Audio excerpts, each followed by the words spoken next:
الشيطان الرجيم بسم الله الرحمن الرحيم الحمد لله الذي هدانا لهذا وما كنا لنهتدي لولا أن هدانا الله لقد جاءت رسل ربنا بالحق الصلاة والسلام على رسول المسدد المصطفى الأمجد المحمود الأحمد أبي القاسم محمد اللهم صل على محمد والصلاة والسلام على أسد الله الغالب غالب على كل غالب علي بن أبي طالب والصلاة والسلام على سيدة المعصومة المظلومة الطاهرة البتول بضعة الرسول فاطمة الزهراء سيدة النساء العالمين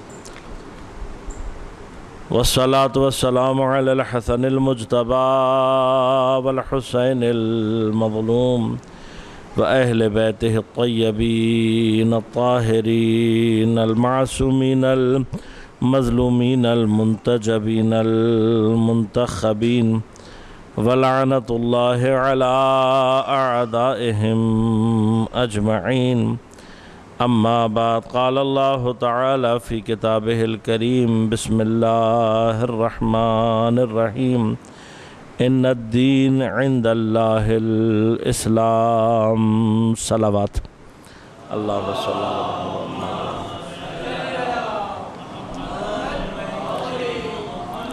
مومنین کرام سامعین محترم عزیزان گرام قدر انشاءاللہ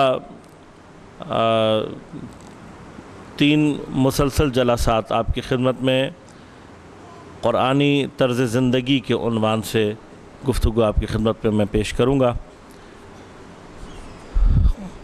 قرآنی طرز زندگی سے ہماری مراد یہ ہے کہ قرآن اور دین نبی اور اہل بیت علیہم السلام ہمیں کیسی زندگی گزارنے کا طریقہ سکھاتے ہیں۔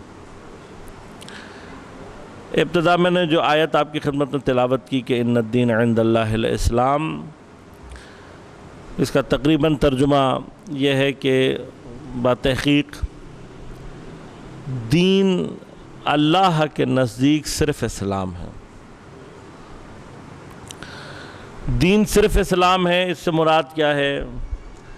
آیا اس سے مراد اس وقت موجودہ دور میں جو مختلف ادیان ہیں جن کو یہودیت، مسیحیت، ہندو، بدھزم، جین مت یا مختلف اور ادیان، ان کے مقابلے پر اسلام مراد ہے یا کوئی اور مراد ہے؟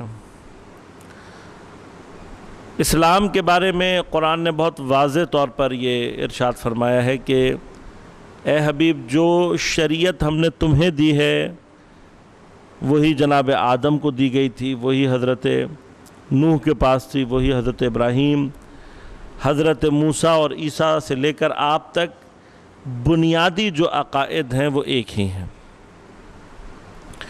لہذا اس مقام پر جب اسلام کہا جا رہا ہے تو اسلام سے مراد ہمارے پاس آخر الزمان میں پیغمبر کے ذریعے سے آنے والی شریعت ہی صرف مراد نہیں ہے، بلکہ اللہ نے اپنے تمام انبیاء کے ذریعے سے جس شریعت کو بھیجا وہ شریعت ہمارے اس آیت میں مورد نظر ہے۔ اور اللہ تعالیٰ ارشاد یہ فرما رہا ہے کہ دین ہمارے نزدیک کیا ہے؟ صرف اسلام۔ اب یہ جس کو اسلام کہا جا رہا ہے اس سے مراد کیا ہوگی؟ وہ نظام شریعت جس کو اللہ نے جناب آدم سے شروع کر کے اور پیغمبر اکرم صلی اللہ علیہ وآلہ وسلم کے زمانے تک اس کو اس کے کمال تک پہنچایا۔ الیوم اکملت لکم دینکم واتممت علیکم نعمتی، آج ہم نے دین کو کیا کیا؟ کامل کیا۔ دین کو کامل کیا سے مراد کیا؟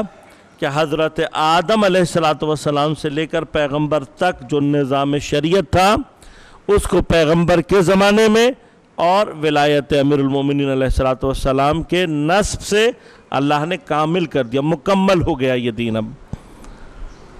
اور جو سلسلہ امامت ہے وہ اسی دین اور اسی کامل دین کو جاری رکھنے کا نام ہے۔ اب اس راستے سے ہٹ کر جو بھی راستہ اختیار کیا جائے گا اللہ کے نزدیک وہ دین کے اعتبار سے قابل قبول نہیں ہے۔ جو راستہ اللہ تعالیٰ لوگوں سے قبول کرے گا وہ راستہ کون سا راستہ ہے؟ دین کا راستہ ہے۔ یہ جو دین کا راستہ ہے اس کا فائدہ کیا ہے؟ ہماری زندگیوں میں دین کی ضرورت کیا ہے؟ مثلا اگر ہمارے پاس دین نہ ہو یا ہم دین پر عمل نہ کریں، یا وہ افراد کے جو آج کی دنیا میں ہم دیکھتے ہیں کہ اصلا ان کی زندگی میں دین کہیں ہے ہی نہیں، ان کی اور ہماری زندگی میں فرق کیا ہے؟ اور اگر ہم یہ کہتے ہیں کہ ہمیں دین کی ضرورت ہے تو ہمیں کیوں ضرورت ہے؟ کچھ سوال ہمیں اپنی زندگیوں میں اب کرنے کی ضرورت ہے۔ ان میں سے ایک سوال یہ بھی ہے کہ مجھے دین کی کیا ضرورت؟ کیا بغیر دین کے زندگی گزاری نہیں جا سکتی؟ اگر نہیں گزاری جا سکتی تو وہ لوگ جو بغیر دین کے ہیں وہ کیا کر رہے ہیں؟ بلکہ بظاہر یعنی اب ہمارے یہاں نوجوانوں میں جو سوال عام طور پر پیش آتا ہے وہ یہ کہتے ہیں کہ جو لوگ دین کے بغیر زندگی گزار رہے ہیں بظاہر وہ زیادہ ترقی کر رہے ہیں، وہ زیادہ آسائش میں ہیں، وہ لوگ جو اپنے آپ کو دین سے منسلک نہیں کر رہے زیادہ ایماندار ہیں مثلا، وغیرہ وغیرہ۔ اس طرح کی بہت ساری باتیں ہیں جو کی جاتی ہیں۔ تو اب پہلا اور بنیادی سوال یہ ہے کہ دین ہوتا کیا ہے؟ دین کسے کہتے ہیں؟ میں زیادہ ٹیکنیکل ڈیفینیشنز میں نہیں جاؤں گا، بہت آسان سی گفتگو کوشش کروں گا آپ کی خدمت میں پیش کر سکوں۔ دین کی جو آسان ترین ڈیفینیشن ہے وہ زندگی گزارنے کا طریقہ۔ اب سوال یہ پیدا ہوتا ہے کہ کیا زندگی گزارنے کا کوئی ایسا طریقہ ہے کہ جس کو ہم یہ کہہ سکیں کہ یہ کسی کا زندگی گزارنے کا طریقہ نہیں ہے، صرف میرا ہے؟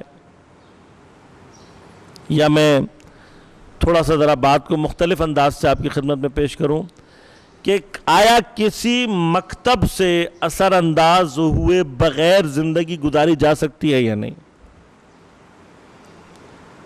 تو اب جب ہم مکتب کی بات کرتے ہیں تو کم از کم دو طرح کے مکتب ہمارے سامنے۔ ایک مکاتب وہ ہیں کہ جو خدا کا تصور دیتے ہیں، روز قیامت کا تصور دیتے ہیں، اور پھر اس خدا سے منسوب زندگی گزارنے کا ایک طریقہ پیش کرنا۔ اس کے مقابلے پر ایک گروہ وہ ہے جو یہ کہتا ہے کہ نہ کوئی خدا ہے نہ کوئی دین ہے، انسان یہ پوری کائنات حوادث کے نتیجے میں خلق ہو گئی، انسان بھی ایک حادثہ ہے کائنات کا، اب انسان حادثے کے نتیجے میں اگر پیدا ہو گیا تو اسے اب دین وین کی کوئی ضرورت نہیں ہے، بس وہ اپنی عقل سے جو نظام بنائے گا اس نظام کے مطابق اسے چلنے کی ضرورت ہے۔ سوال یہ پیدا ہوتا ہے کہ کیا ان کے علاوہ کوئی ایسا بھی ہے جو یہ کہے کہ نہیں انسان کو نظام ہی کی ضرورت نہیں ہے؟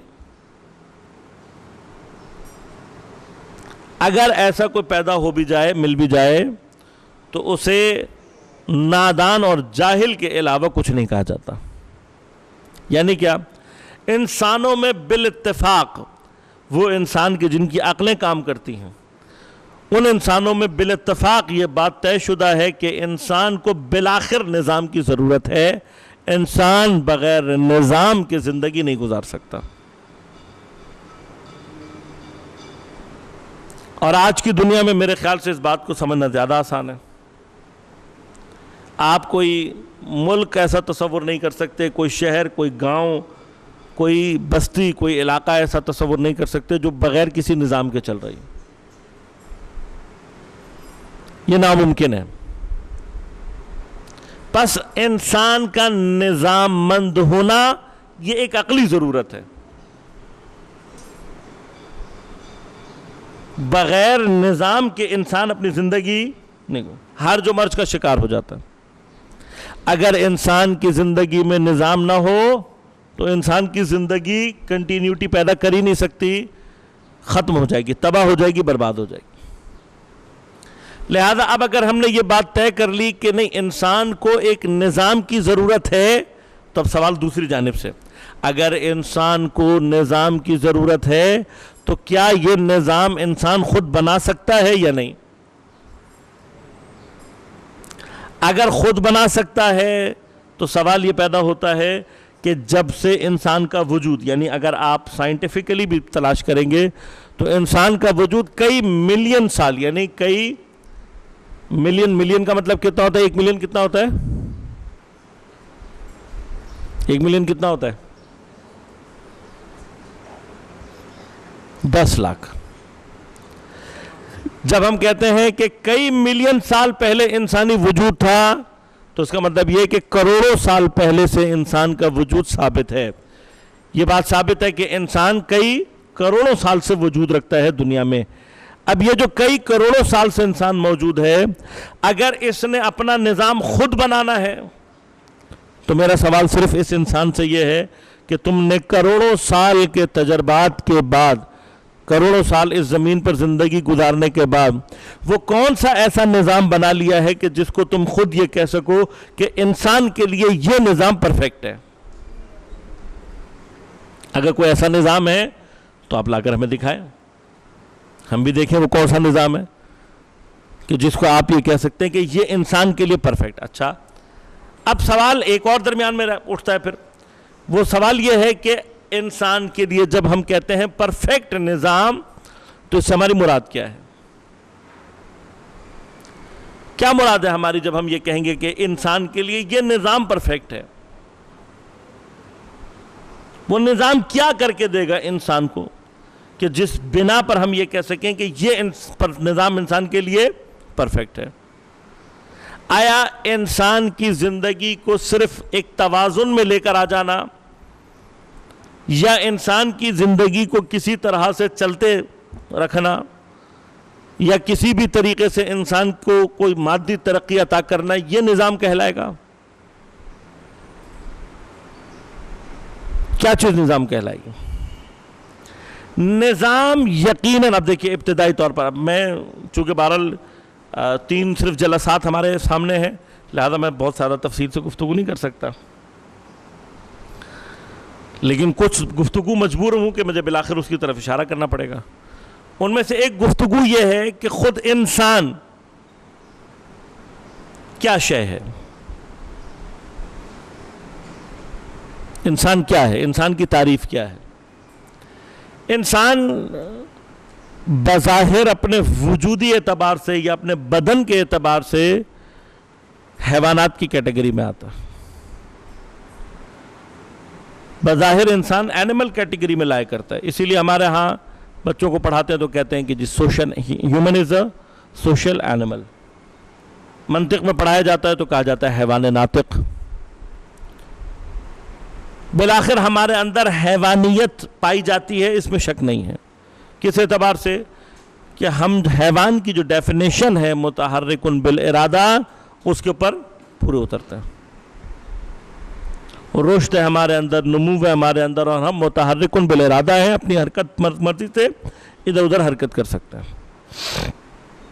لیکن اس ڈیفینیشن کے بعد کچھ کوالٹیز ہمارے اندر ایسی ہیں کہ جو ہم دیکھتے ہیں کہ دنیا کے کسی بھی اور جانور میں وہ کوالٹی موجود نہیں ہے.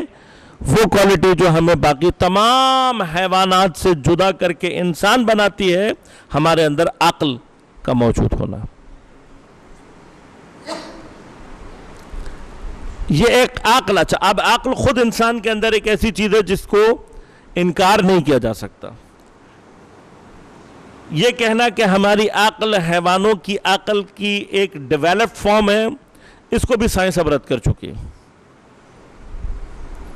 کیونکہ حیوانات کی جو عقل ہے یا ان کے اندر جو سینسز پائے جاتے ہیں یا ان کے اندر انٹیلیجنس نامی جس چیز کو ایک زمانے تک یہ کوشش کی جاتی رہی کہ اس کو ایز اے انٹیلیجنس ثابت کیا جائے کہ یہ ان کے اندر نوعی انٹیلیجنس ہے، وہ ثابت ہو چکا ہے کہ وہ انٹیلیجنس نہیں ہے، بلکہ وہ ایک خاص نظام کا حصہ ہے جو حیوانوں کو، اب حالا اگر آپ کو خدا پر یقین نہیں رکھتے تو پھر کہتے ہیں گاڈ گفٹڈ نہیں ہے، تو نیچر گفٹڈ کہتے ہیں۔ بائی نیچر بائی ڈیفالٹ حیوانوں کے اندر وہ ہے اور وہ اس سے باہر نہیں نکل سکتے، لہذا انسان وہ واحد موجود ہے جو کہ صاحب عقل ہے۔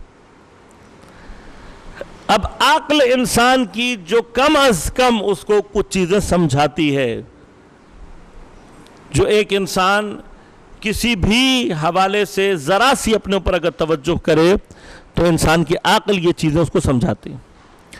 پہلی چیز جو انسان کو اس کی عقل سمجھاتی ہے وہ یہ کہ اے انسان تو محتاج اور ناقص خلق کیا گیا۔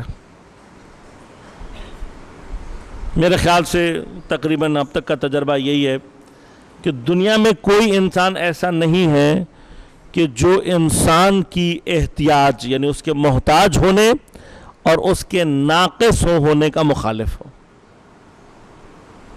کم از کم میری نالج میں ایسا شخص ابھی تک نہیں ہے جو یہ کہے کہ جی انسان ایک پرفیکٹ وجود ہے اور اس پرفیکٹ وجود کو کسی کی کوئی ضرورت نہیں ہے۔ حتیٰ انسان کے بارے میں یہ سوچا ہی نہیں جا سکتا کہ انسان مثلا عقلی ترقی کر کے کسی ایسے مقام پر پہنچ جائے کہ جہاں پر اسے کسی کی ضرورت نہ پیش آئے، ایسا نہیں۔ جب تک انسان انسان ہے تب تک وہ ایک محتاج وجود ہے۔ آپ تصور کر لیجئے، مثال ایک شخص ہے کہ جس نے زندگی کا ہر فن سیکھ لیا ہے، ہر چیز سیکھ لی اس نے، تصور کر لیں، تب بھی وہ اپنی زندگی کے بہت سارے کاموں میں دوسروں کا محتاج،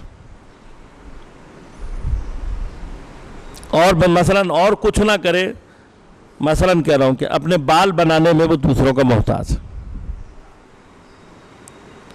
ہو سکتا ہے کہ انسان اپنی عقل سے کوئی ایسی مشین بنا لے کہ جو اس کا یہ کام بھی کر دے، تب بھی اس مشین کا محتاج رہے گا، خود سے اپنا کام نہیں کر سکتا۔ اس طرح یہ تو میں نے ایک مثال دی ہے، بہت سارے ایسے کام ہیں کہ جس میں انسان اپنی ذات سے باہر کسی نہ کسی شے کا محتاج ہے۔ اب یہ جو احتیاج ہے انسان کی، یہ انسان کو کیا سمجھاتی ہے کہ انسان ایک ایسا وجود ہے جس کے اندر نقص موجود ہے، اور اس نقص کو دور کرنا، جہاں پر عقل کام کر رہی ہو اور کسی نقص کو دریافت کرے، وہاں پر عقل فوراً جو حکم لگاتی ہے وہ کیا ہے کہ اس نقص کو، اس عیب کو، اس کمی کو دور کیا جائے۔ اب اگر کوئی شخص مثلا دولت کو، جو لوگ سمجھتے ہیں کہ یہ ہمارے نقص کو دور کر سکتی ہے، وہ دولت کے پیچھے ہیں۔ جو لوگ یہ سمجھتے ہیں کہ شہرت ہمارے نقص کو ختم کر سکتی ہے، وہ شہرت کے پیچھے ہیں۔ جو یہ سمجھتے ہیں کہ قدرت، طاقت ہماری عیب کو، ہمارے نقص کو دور کر سکتی ہے، وہ اس کے پیچھے ہیں۔ لیکن ان میں سے کوئی بھی شے انسان کے نقص کو ختم نہیں کر سکتی۔ کیوں نہیں کر سکتی؟ اس لیے کہ یہ ساری چیزیں کیا ہیں؟ خود ناقص ہیں۔ اب آخری چیز جو عقل سمجھاتی ہے ہمیں، وہ کیا سمجھاتی ہے؟ یہ سمجھاتی ہے کہ اگر اپنے نقص کو، اپنے عیب کو دور کرنا ہے تو ایسی ذات کو تلاش کرو جس میں کوئی نقص نہ ہو، جس کے اندر کوئی عیب نہ ہو۔ یہ عقل کی بات ہے، یہ میں دین سے آپ کو باتیں نہیں سمجھا رہا ہوں، یہ انسان کی سادی عقل ہے جو کہ تلاش کرتے ہیں۔ لہذا عقل انسان یہ کہتی ہے کہ کائنات میں کوئی اینٹی، کوئی ذات ایسی ہونی چاہیے جو بے نقص ہو، جو بے عیب ہو، جو مجھے کمال عطا کر سکے، میرے عیب کو، میرے نقص کو ختم کر سکتا ہے۔ لازمات ہے اس میں اب جو خود ناقص ہوگا وہ کسی دوسرے کے نقص کو دور نہیں کر سکتا۔ نقص کو دور کرنے کے لیے ضروری ہے کہ ذات خود کیا ہو، بے نقص و بے عیب ہو۔ لہذا اب یہ جو میں نے آپ کو چھوٹی سی گفتگو آپ کی خدمت میں پیش کی، اس سے جو نتیجہ حاصل ہوتا ہے وہ یہ ہے کہ انسان فطرتاً حب کمال اپنے وجود کے اندر رکھتا ہے۔ کوئی دیکھیں، میں تھوڑا سا ریپیٹ کروں اس بات کو، کوئی انسان ایسا نہیں ہے کہ جو اپنے آپ کو پرفیکٹ سمجھتا ہو۔ اور عقل کیا کہتی ہے کہ اگر تمہارے اندر پرفیکشن نہیں ہے تو پرفیکشن پیدا کرو۔ لہذا انسان فطرتاً عقلاً پرفیکشن کی طرف موو کرنا چاہتا ہے، پرفیکشن کو حاصل کرنا چاہتا ہے۔ اسی کو اصطلاح میں کہتے ہیں حب کمال۔ یہ حب کمال کہاں ہے؟ انسان کی فطرت کے اندر موجود ہے۔ لہذا انسان کو جو نظام درکار ہے وہ نظام درکار ہے جو انسان کو پرفیکشن کی طرف لے کر جا سکے، جو انسان کو کمال عطا کر سکے۔ اب اس کے علاوہ جو بھی انسان نظام بنائے جو اس کو کمال کے راستے کی طرف نہیں لے کے جا رہا، وہ انسان کے لیے نظام نہیں ہو سکتا۔ اس کی موجودہ ضروریات کو پورا کرنے والا نظام کہلایا جا سکتا ہے، اس کے موجودہ مشکلات کو ایک جسے کہتے ہیں فوری اور ایمرجنسی حل دینے والا نظام تو کہلایا جا سکتا ہے، لیکن حقیقی نظام نہیں کہلا سکتا، کیونکہ حقیقی نظام وہ نظام ہوگا جو انسان کو کس طرف لے کر جائے؟ پرفیکشن، جو انسان کو کمال کی طرف لے جانے والا ہو، وہ نظام انسان کے لیے کیا ہوگا؟ حقیقی نظام۔ اور وہی نظام ہوگا جسے انسان عقلاً، اب دیکھیں میں نے ابھی تک کہیں پر دین کی بات نہیں کی، میں نے کہیں آپ سے قرآن حدیث کی بات نہیں کی۔ یہ انسانی فطرت کے ابتدائی تقاضے ہیں کہ جس کو کوئی بھی انسان جھٹلا نہیں سکتا، اس کا انکار نہیں کر سکتا۔ لہذا ہمیں یہ بات سمجھ میں آ گئی کہ انسان اگر عاقل ہو، اس کی عقل صحیح و سالم ہو، کام کر رہی ہو، تو انسان اپنے نقص کو پہچانتا ہے، اپنے نقص کو پہچاننے کے بعد اس نقص کو دور کر کے کمال حاصل کرنا چاہتا ہے۔ لہذا انسان فطرتاً کمال طلب ہے، اور حقیقی نظام انسان کے لیے وہ نظام ہوگا جو اس کو یہ کمال عطا کر سکے۔ یہ جو گفتگو ہے اس کو کئی جہت سے ڈسکس کیا جا سکتا ہے، لیکن اب میں نے آپ کی بار خدمت میں، چونکہ میرا موضوع نہیں ہے، انشاءاللہ کبھی تفصیل سے اگر انسان شناسی اور یہ بحثیں ہماری رہیں تو پھر تفصیل سے عرض کروں گا۔ ابھی اجمالی طور پر صرف اتنا ایک عرض کر دیا۔ اگر ہمیں اب یہ بات سمجھ میں آ گئی کہ انسان کمال طلب ہے اور اس کے لیے جو نظام ہونا چاہیے حقیقی وہ ہوگا جو اسے کمال کی طرف لے کر جا سکتا ہے، تو اب میرا سوال آپ سے یہ ہے کہ انسان کے لیے نظام کس کو بنانا چاہیے؟ انسان کے نقص کو دور کرنے کے لیے کیا اسی ناقص انسان کو نظام بنانا چاہیے؟ یہ تو بات پھر وہی آ گئی جہاں سے ہم نے بات شروع کی۔ ہم نے کہا ناقص کا نقص ایک اور ناقص دور نہیں کر سکتا۔ اب جب میں خود ناقص ہوں اور میں اپنے لیے نظام پرفیکشن بنا سکوں تو یہ بات عقل میں جمع نہیں ہوگا۔ دیکھیے، ہر شے بلا تفریق اس کے لیے جو احکامات ہیں، اس کے لیے جو اس کے حقائق سے متعلق معلومات ہیں، اور ان کے اوپر جب ہم کوئی حکم لگاتے ہیں، وہ جو حکم لگایا جاتا ہے وہ اس شے سے موافقت، اس کی حقیقت سے موافقت رکھنا اس کی ضروری۔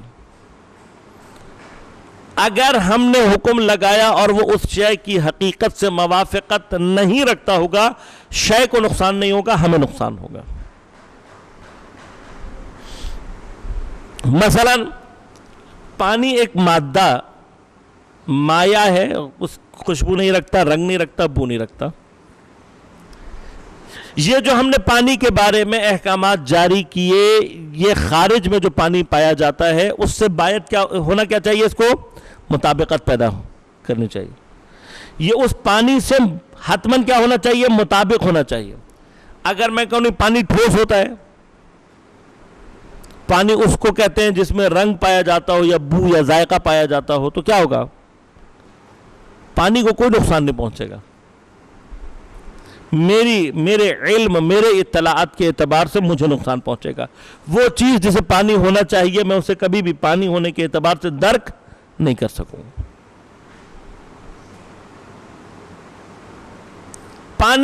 پانی سے لے کے آپ دنیا کی ہر شے پہ چلے جائیں، حکم اس کی حقیقت شے سے مطابقت رکھنا چاہیے۔ اب جب میں انسان کے لیے کوئی حکم لگانا چاہتا ہوں کہ انسان کو ایسا ہونا چاہیے یا ویسا ہونا چاہیے، تو پھر ضروری کیا ہے؟ ضروری یہ ہے کہ مجھے انسان کی حقیقت کا علم ہونا چاہیے، تاکہ میں انسان کے اوپر جو حکم لگاؤں وہ اس کی حقیقت سے مطابقت رکھتا ہوں۔ اگر ایسا نہیں ہوگا تو نقصان کسے ہوگا؟ خود مجھے ہوگا، مجھے نقصان ہوگا۔ میں انسان کی جب حقیقت کو درک نہیں کر سکوں گا تو انسان کے لیے وہ حکم بھی نہیں لگا سکوں گا جو اس کی حقیقت سے مطابقت رکھتا ہوں۔ لہذا میں انسان کے حوالے سے جو معلومات یا علم کا مرحلہ ہے اسے کبھی بھی طے نہیں کر سکتا۔ اب جو جتنا کسی شے کی حقیقت سے آگاہ ہوتا ہے وہ اتنا ہی بہترین حکم لگا سکتا۔ آپ نے اپنے شہر کراچی کو دیکھا ہوا ہے، اس کی ٹریفک بھی آپ کے ذہن میں ہوگی۔ کراچی کے ٹریفک نظام کو صحیح کرنے کے لیے ہم چلے جائیں مثلا کسی صحرا میں، اور وہ آدمی جس نے زندگی میں کبھی شہر نہ دیکھا ہو، جس نے کبھی ٹریفک نہ دیکھی ہو، اس کو جا کر یہ کہیں کہ آپ قبلہ بہت یہاں پر آپ نے ریگستان کے اندر عبادات کی ہیں، ریاضات کی ہیں، اور بڑا آپ نے جو ہے وہ وقت جو ہے وہ لگایا ہے اپنی عبادات اور ریاضات پر، آپ چونکہ بہت پاکیزہ نفس انسان ہیں، آپ کراچی کے ٹریفک کے مسائل کا حل ہمیں عطا کر دیجئے۔ اب جس آدمی نے نہ شہر دیکھا ہو نہ شہر کی ٹریفک، وہ آپ کو شہر کے ٹریفک کے مسائل کا حل نہیں دے سکتا۔ انسان کے اندر جو پیچیدگیاں ہیں وہ کراچی شہر کے ٹریفک مسائل کی پیچیدگیوں سے کئی گنا زیادہ ہے، اور انسان کے مسائل کے حل کے لیے اگر ہم کسی ایسی ذات کی طرف رجوع نہیں کریں گے جو اس ذات کو سب سے زیادہ بہتر پہچانتی ہو، تو جب بھی ہم انسان کے مسائل کے لیے حل پیش کریں گے وہ حل اسی طرح سے ہوگا جیسے کوئی صحرا نشین بیٹھ کر کراچی شہر کے ٹریفک کے مسائل کے لیے حل پیش کرے۔ انسان جو طول تاریخ میں نے عرض کیا کروڑوں سال کے باوجود اپنے لیے کوئی حل تلاش نہیں کر سکا ہے، اس کی ایک اہم وجہ کیا ہے کہ اس نے انسان کے مسائل کے حل کے لیے اس ذات سے رابطہ نہیں کیا جو انسان کو سب سے زیادہ بہتر جانتی ہے۔ وہ ذات جو انسان کو سب سے زیادہ بہتر جانتی ہے، یقیناً انسان کے خالق سے زیادہ بہترین ذات کوئی نہیں ہو سکتی۔ لہذا اب میں گفتگو کو اس طرف پلٹا رہا ہوں جہاں سے میں نے گفتگو شروع کی تھی کہ انسان کے لیے اب دو طرح کے مکتب موجود ہیں، دو طرح کے نظام موجود ہیں۔ ایک مکتب اور ایک نظام وہ ہے کہ جو اس کے خالق نے اس کے لیے بنا کر پیش کیا ہے، اور ایک مکتب اور ایک نظام وہ ہے کہ جو انسان اپنی دانست میں سمجھتا ہے کہ یہ نظام انسان کے لیے صحیح۔ لیکن میں گفتگو کو آگے بڑھانے سے پہلے اسی مرحلے پر ایک سوال آپ سے اور یہ کروں گا کہ آیا انسان نے جو نظام بنا لیے ہیں ان میں سے کوئی نظام ایسا ہے جو آج یہ بات پورے دعوے کے ساتھ کہہ سکے کہ یہ جو نظام ہے یہ انسان کو اس کے کمال تک پہنچانے والا نظام ہے؟ اگر کوئی ایسا نظام ہے تو ہمیں بھی لا کر دکھائیے، یہ پہلا مرحلہ. اور اگر کوئی ایسا نظام ہے تو میں اس نظام سے پہلا سوال یہ کروں کہ انسان کا کمال ہے کیا؟ اس لیے کہ اگر کوئی نظام انسان کے کمال کو اس کی مادی ترقی میں تلاش کر رہا ہے تو وہ نظام انسان کے لیے سب سے زیادہ خوفناک اور خطرناک نظام ہو. اس لیے کہ انسان کی ترقی مادی ترقی میں ہے ہی نہیں، انسان کا کمال مادی کمال میں نہیں ہے.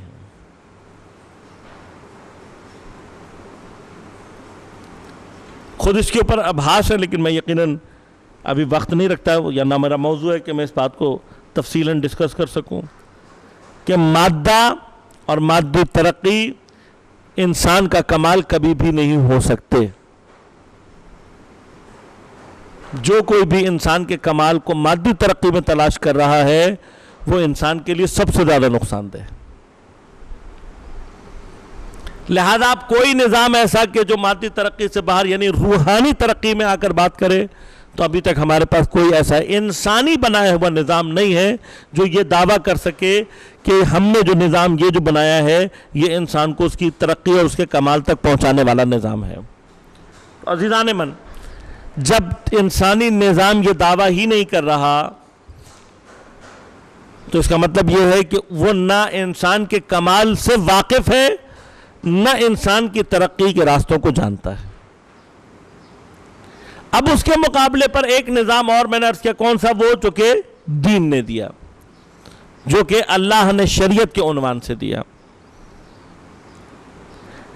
اس نظام کا دعویٰ کیا ہے؟ اس نظام کا دعویٰ ہی یہ ہے کہ اگر تم اس کو صحیح معنی میں فالو کرو گے، اس پر چلو گے تو تمہاری ترقی اور تمہارا کمال دونوں کو ہم کیا کرتے ہیں؟ ضمانت دیتے ہیں. اور نتیجہ کیا ہے دین کا؟ نتیجہ یہ دین یہ کہتا ہے کہ اگر تم دین کو صحیح معنی میں فالو کرو گے تو تمہیں دنیا کی بھی سعادت نصیب ہوگی اور آخرت کی سعادت بھی نصیب ہوگی. میرے نظر میں دنیا کا کوئی نظام دنیاوی انسان کا بنایا ہوا ایسا نظام ہے ہی نہیں کہ جو حتیٰ آخرت کے بارے میں گفتگو بھی کرتا ہو، چہ برسد یہ کہا جائے کہ وہ آخرت کی سعادت کو بھی گارنٹی کرنے والا ہو، تضمین کرنے والا ہو، ضمانت دینے والا. اب یہ اپنے اندر ایک بحث ہے، لیکن میں پھر عرض کر رہا ہوں، دوبارہ مجبور ہوں کہ میں اس بحث کو کھول نہیں سکتا، پھیلا نہیں سکتا کہ قیامت کا جو تصور ہے وہ کتنا ضروری ہے تصور انسان کے لیے. یہ کچھ مقدماتی بحثیں ہوتی ہیں اصل میں. اگر یہ مقدماتی بحثیں یہ ہماری یہ مقدمات صحیح ہو جائیں تو آگے کی بہت ساری گفتگو ہمارے لیے آسان ہو جاتی. انہی میں سے ایک گفتگو قیامت کا جو تصور یا عقیدہ ہے. آیا انسان بس جو کچھ بھی ہے اسی دنیا میں ہے اور ختم ہو جائے گا؟ یہاں پر بھی ہمارے پاس حتیٰ عقلی دلائل موجود ہیں کہ نہیں، انسان کے اس دنیا کے بعد کوئی نظام ایسا ہونا چاہیے جو کہ انسان کے معاملات کو کہیں کسی نتیجے تک پہنچا سکے. اگر ایسا نہ ہو تو اس دنیا کے تمام جتنے بھی انسانیت دوست، فلاحی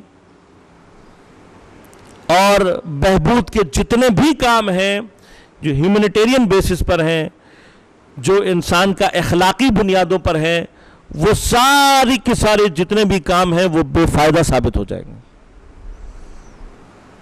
جن کا کوئی نتیجہ کوئی ثمر باقی نہیں رہے.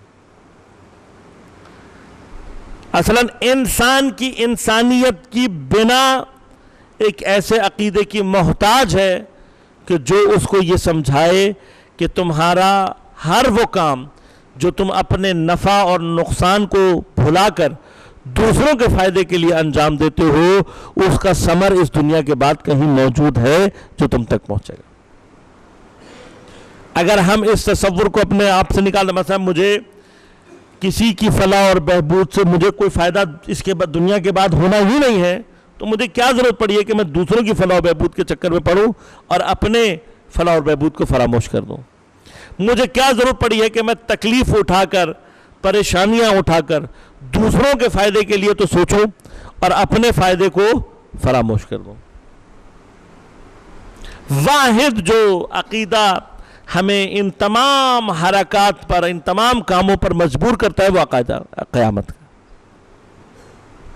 اور بہت ساری دلیلیں ہیں لیکن بحث نہیں کروں گا۔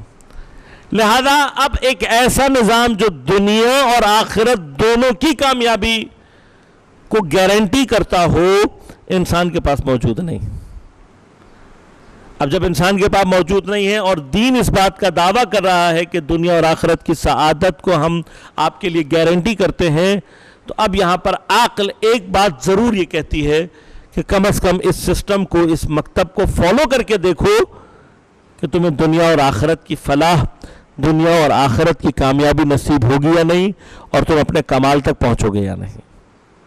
کم از کم ایک مرتبہ انسانی عقل کہتی ہے کہ اس کو ٹرائی کرنا چاہیے۔ لیکن جب ہم یہ کہتے ہیں کہ کم از کم ایک دفعہ ٹرائی کرو دین کو، کہ دین تمہاری دنیا اور آخرت کی دونوں کی فلاح کا باعث ہے، تو پھر دیکھیے ٹرائی کرنے کی بھی شرط کیا ہوتی ہے؟ ٹرائی کرنے کی شرط بھی یہ ہوتی ہے کہ جب آپ نے ٹرائی کرنے کے لیے بھی فرض کرے فالو کرنا ہے، تب بھی جو اس کے رولز اینڈ ریگولیشن ہیں اس کو آپ پوری طرح سے فالو کریں۔ مثلاً آپ گھر میں کوئی مشین لے کر آتے ہیں اور مشین اب دعویٰ کرتی ہے کہ بھئی آپ یہ مشین آپ کو یہ چیزیں کر کے دے گی، لیکن وہ آپ کو ساتھ میں اس کے انسٹرکشن دیتی ہے، مینول دیتی ہے کہ اس کو فالو کریں گے تو یہ نتیجہ دے گا۔ اب آپ مشین لے آئیں ٹیسٹ کرنے کے لیے، لیکن اس کے جو مینول ہے، اس کی جو انسٹرکشنز ہیں، اس کو فالو نہ کریں، اور پھر چلے جائیں آپ کمپنی کے پاس یہ کہنے کے لیے کہ جی آپ کی مشین تو کام ہی نہیں کرتی، بیکار ہے، واپس لے لو، تو کمپنی آپ سے پوچھے گی نا کہ بھئی جو مینول میں انسٹرکشنز دی تھی اس کو آپ نے فالو کیا یا نہیں؟ آپ کہنے جی میں نے تو فالو نہیں کیا، تو کمپنی سامان واپس رکھ کے آپ سے کہے گی بابا پاگل خانے جاؤ، اپنا علاج کراؤ۔ کیوں؟ اس لیے کہ جو چیز آپ کو دی گئی ہے، اگر آپ نے اس کی انسٹرکشنز کو فالو نہیں کیا اور اس کے بعد آپ کہہ رہے ہیں کہ وہ چیز خراب ہے، تو وہ چیز خراب نہیں ہے، آپ کا دماغ خراب ہے۔ مینول آپ کو کس نے دیا گیا؟ دعویٰ کرنے والے نے کیا یہ کہا تھا کہ یہ مشین لے جاؤ، اس کو جہاں رکھو گے، جیسے رکھو گے یہ کام کرے گی؟ نہیں، اس نے کہا تھا یہ اچھا کام یہ اس وقت کر کے دے گی، نتیجہ اس وقت دے گی جب آپ اس انسٹرکشنز کو فالو کریں گے۔ اسی طرح سے دین جب ہم سے یہ کہتا ہے کہ ہم تمہاری دنیا اور آخرت کی کامیابی اور ترقی اور فلاح اور بہبود کو تضمین کرتے ہیں، گارنٹی کرتے ہیں، تو دین اس عنوان سے نہیں کہتا کہ ہاں یہ دین لے جاؤ گھر میں جہاں مرضی ٹانگ دو اس کو، یہ تمہاری فلاح و بہبود کا کام کرے گا، ایسا نہیں ہے، ہرگز ایسا نہیں۔ اگر ہمارے ذہنوں میں کہیں پر کوئی اس طرح کا خیال موجود ہے کہ جی اللہ بس، بڑی عجیب بات ہے، مطلب قرآن نے کہا بھی ہے، بعض اوقات لوگ بچے خاص طور پر سوال کرتے ہیں، وہ کہتے ہیں جو قرآن نے کہا ہے قولوا لا الہ الا اللہ تفلحوا، لا الہ الا اللہ کہو اور تمہاری فلاح حاصل۔ تو میرا آپ سے سوال یہی ہے کہ کیا واقعاً قرآن جو کہہ رہا ہے قولوا لا الہ الا اللہ تفلحوا، اس سے مراد قولو سے جو ہے وہ صرف زبان سے کہہ دینا ہے؟ اگر یہ فلاح، یہ کامیابی صرف زبان سے دہرائے جانے والے لا الہ الا اللہ کے اوپر ہے ہی موقوف ہے، تو پھر یہ اتنی بڑی زحمتیں، اتنی مشکلات، اتنے مسائل، کربلا وغیرہ وغیرہ، ائمہ پر ظلم اور ستم اور یہ غیبت کا سلسلہ، یہ سب بیکار ہے، یہ بلا وجہ اللہ نے کیا۔ اگر صرف زبان کا لا الہ الا اللہ کہہ دینا ہی کافی تھا تو پھر یہ سارا زندگی کارخانہ اور یہ سارے سلسلے، یہ سارے مسائل، تو انسان یقیناً ذرا سی عقل کے ساتھ متوجہ ہے کہ یہاں پر قولوا لا الہ الا اللہ تفلحوا سے مراد زبان سے لا الہ الا اللہ کا جاری کرنا نہیں۔ بلکہ قولوا لا الہ الا اللہ تفلحوا سے مراد کیا ہے کہ جب کہا جا رہا ہے لا الہ الا اللہ کہو سے کیا مراد ہے یہاں پر؟ کہو سے مراد کہ صرف زبان سے جاری کر دینا ہے؟ نہیں، بلکہ قرآن اسی مقام پر قرآن نے صرف یہ تو نہیں کہا کہ قولوا لا الہ الا اللہ تفلحوا، قرآن نے یہ بھی کہا ہے کبر مقتا عند اللہ، اللہ کے لیے وہ چیز نہایت ناگوار ہے کہ جو تم کہتے تو ہو لیکن اس پر عمل، یہ بھی قرآنی ہے۔ تو قرآن کیا کہہ رہا ہے کہ اگر لا الہ الا اللہ کہہ دیا تو یہ لا الہ الا اللہ زبان تک نہیں ہونا چاہیے، عمل سے ظہور کرنا چاہیے۔ دونوں ہی قرآن ہے نا۔ جو قرآن کہہ رہا ہے قولوا لا الہ الا اللہ تفلحوا، وہ کیا کہہ رہا ہے کبر مقتا عند اللہ، اللہ کے نزدیک نہایت ہی ناگوار ہے، برا عمل ہے، اللہ کو سخت ناگوار گزرتا ہے۔ کیا چیز؟ وہ بات جو تم کہتے ہو لیکن اس پر عمل۔